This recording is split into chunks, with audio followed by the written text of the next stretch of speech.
Assalamualaikum warahmatullahi wabarakatuh. Ibu akan membacakan story peran Ki Bagus Hadikusumo dalam menjaga persatuan bangsa. Karena pada bab pertama kita mempelajari kemuhammadian kelas 9, kita harus meneladani pimpinan Muhammadiyah yang salah satunya yaitu Ki Bagus Hadikusumo. Beliau lahir pada 11 Rabiul Akhir 1308 Hijriah atau 24 November 1890 Masehi. Beliau berhasil merumuskan pokok-pokok pikiran Kiai Haji Ahmad Dahlan sehingga dapat menjiwai dan mengarahkan gerak langkah perjuangan persyarikatan. Bahkan, pokok-pokok pikiran itu kemudian ditetapkan sebagai muqaddimah anggaran dasar Muhammadiyah dan menjadi salah satu dasar ideologi persyarikatan. Pada masa penjajahan Jepang, Ki Bagus adalah salah satu ulama yang berani menentang perintah dari pemerintah Dai Nippon, Jepang. Saat itu, beliau menentang upacara Seikere yang diwajibkan pemerintah Jepang dilakukan setiap hari. Seikere adalah upacara dengan membukukan badan ke arah istana Tennohaika atau Kaisar Jepang di timur laut sebagai simbol penghormatan kepadanya yang dianggap keturunan Dewa Matahari. Selain Ki Bagus, tokoh Muhammadiyah yang juga menolak upacara Seikere adalah Dr. Abdul Karim Amirullah, ayahnya Buya Hamka. Penolakan tersebut baik yang dilakukan Ki Bagus maupun ayah Buya Hamka dilandasi pemahaman bahwa upacara Seikere berlawanan dengan akidah Islam atau ketauhidan. Selain itu, Ki Bagus juga berperan sangat besar dalam masa persiapan kemerdekaan Indonesia. Saat itu, beliau dipercaya sebagai salah satu anggota Badan Penyelidik Usaha-Usaha Persiapan Kemerdekaan Indonesia atau BPUPKI dan anggota Panitia Persiapan Kemerdekaan Indonesia (PPKI). Sejarah mencatat, sebelum Presiden Soekarno menyampaikan pidato tentang dasar negara tanggal 1 Juni 1945, sidang BPUPKI telah mendengarkan pidato anggota BPUPKI, salah satunya Ki Bagus. Dalam sidang BPUPKI, Ki Bagus mengemukakan negara Indonesia berdasarkan agama Islam di atas petunjuk-petunjuk Al-Quran dan hadis. Agar menjadi negara yang tegak dan teguh serta kuat dan kokoh, beliau mengingatkan bahwa sudah 6 abad Islam menjadi agama kebangsaan dan 3 abad sebelum Belanda menjajah. Hukum Islam sudah berlaku di Indonesia. Terkait rumusan dasar negara, sidang BPUPKI membentuk panitia kecil untuk mencapai kesepakatan antara golongan agama dan nasionalis yaitu kebangsaan. Rancangan dasar negara atau Pancasila yang diusulkan golongan nasionalis meletakkan prinsip ketuhanan dalam sila kelima. Ki Bagus dengan gigih berdebat untuk memperjuangkan agar prinsip ketuhanan dijadikan sila pertama. Perdebatan itu akhirnya dimenangkan Ki Bagus dan sidang BPUPKI secara aklamasi pun menerimanya. Muhatta mengatakan bahwa Panitia 9 telah mengubah urutan dasar Pancasila, meletakkan moral di atas dan politik di bawahnya. Dengan meletakkan aspek moral di atas, maka negara dan pemerintah Republik Indonesia memperoleh dasar yang kokoh. Ki Bagus dengan teguh memegang pendirian bahwa beberapa hal penting yang berhubungan dengan Islam harus dimasukkan ke dalam batang tubuh konstitusi negara Republik Indonesia. Bahkan Ki Bagus dapat disebut sebagai penggagas landasan ketuhanan dalam negara Republik Indonesia. Ki Bagus hidup dalam keluhuran sebagai pejuang yang ikhlas sampai akhir hayatnya. Sikap berani menegakkan nilai-nilai ajaran Islam selalu beliau tegakkan meskipun banyak halangan yang menghadang. Hal ini terbukti bahwa semasa penjajahan Jepang, beliau berani melawan kebijakan Seikere karena bertentangan nilai akidah Islam. Begitu pula dalam proses persiapan kemerdekaan Indonesia.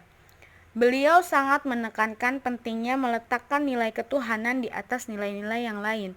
Nilai ketuhanan atau tauhid dalam Pancasila sebagai dasar negara Indonesia merupakan usulan dari Ki Bagus. Sikap istiqomah untuk memegang teguh ajaran Islam selalu beliau pegang sebagai bentuk ketaatan kepada Allah Subhanahu wa taala.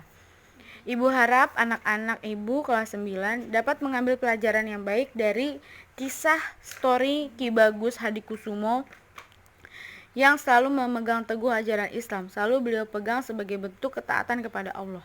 Anak-anak ibu harap pasti bisa mengambil pelajaran dari story ini, bisa membedakan yang baik dan buruk, bisa mengambil pelajaran yang baik dan buruk. Ibu harap anak-anak ibu bisa mencontohkan Ki Bagus sebagai salah satu tokoh Muhammadiyah yang baik. Terima kasih. Selanjutnya ibu akan membacakan story peran A.R. Sultan Mansur dalam memimpin Muhammadiyah. Ahmad Rashid atau A.R. Sultan Mansur lahir di Maninjau, Sumatera Barat pada tanggal 26 Jumadil Akhir 1313 Hijriah atau 15 Desember 1895 Masehi.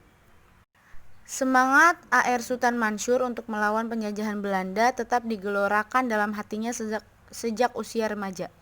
Selanjutnya, A.R. Sultan Mansur memiliki keinginan untuk belajar agama di Universitas Al-Azhar, Kairo, Mesir.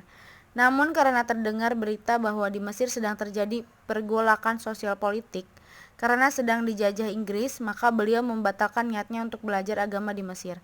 Akhirnya beliau berangkat ke Pekalongan, Jawa Tengah untuk berdagang dan menjadi guru agama bagi para perantau dari Sumatera dan kaum muslim lainnya.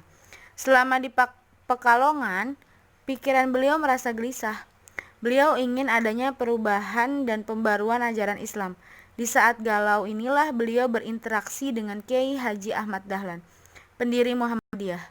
Saat itu, Kiai Haji Ahmad Dahlan sering datang ke Pekalongan untuk berdakwah. Hal inilah yang menjadi jembatan untuk memudahkan interaksi A.R. Sultan Mansur dengan Kiai Haji Ahmad Dahlan. Dari interaksi itu, akhirnya pada tahun 1922 beliau tertarik bergabung dalam Persyarikatan Muhammadiyah.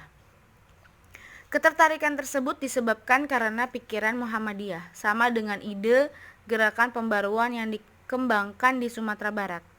Keduanya sama-sama menginginkan agar umat Islam kembali kepada ajaran Islam yang asli dari Rasulullah Shallallahu Alaihi Wasallam dengan membersihkan praktik ajaran agama dari adat atau tradisi yang telah mengakar.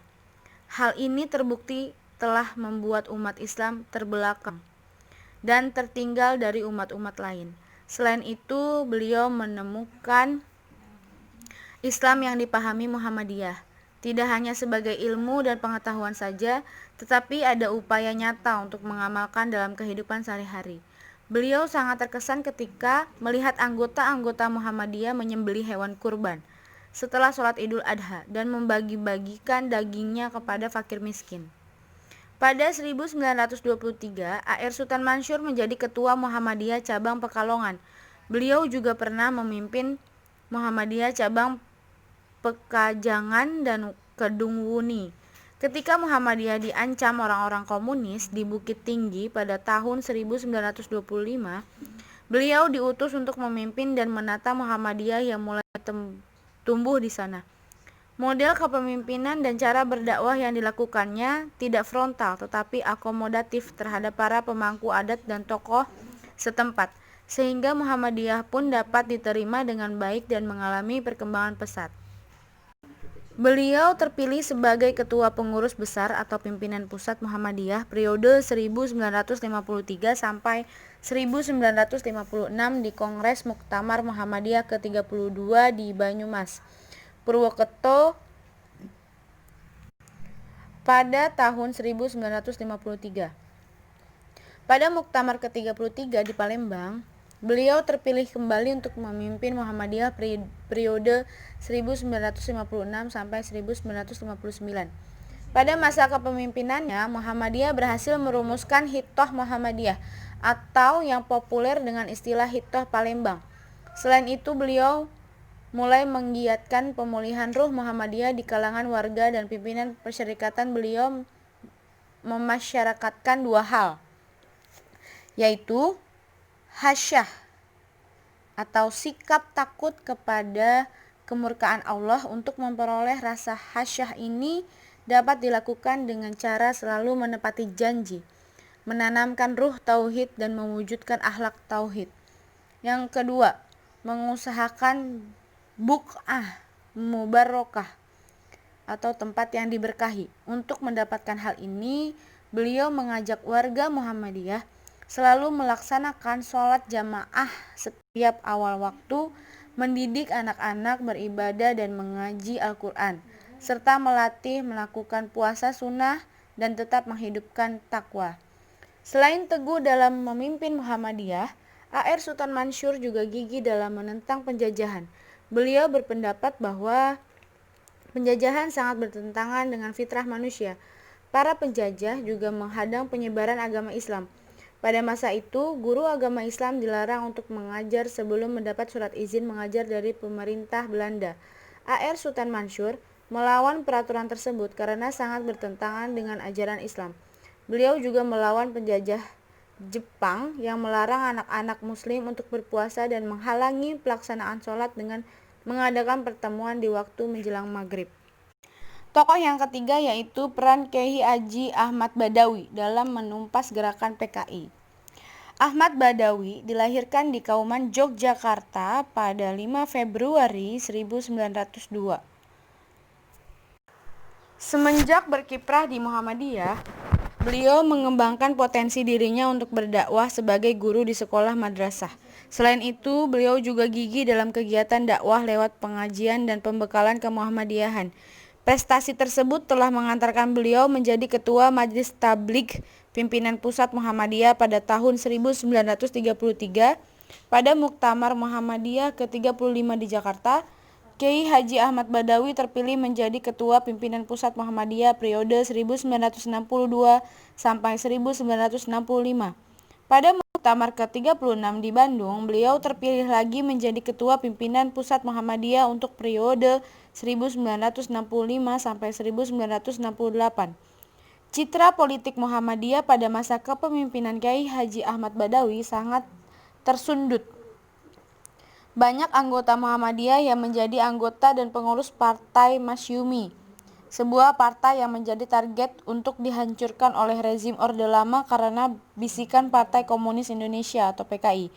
Perlu kalian ketahui bahwa saat itu PKI suka mengadu domba golongan lain dengan pribadi presiden. Selain itu, PKI melemahkan peran partai-partai lain, misalnya Partai Masyumi, demi ambisi politik yang ingin dicapai orang-orang komunis. Dalam situasi seperti itu, kepemimpinan Kyai Haji Ahmad Badawi mulai melangkah dan membina kembali Muhammadiyah sebagai gerakan dakwah dan tajdid. Langkah ini diambil karena sudah menjadi kebulatan tekad Muhammadiyah.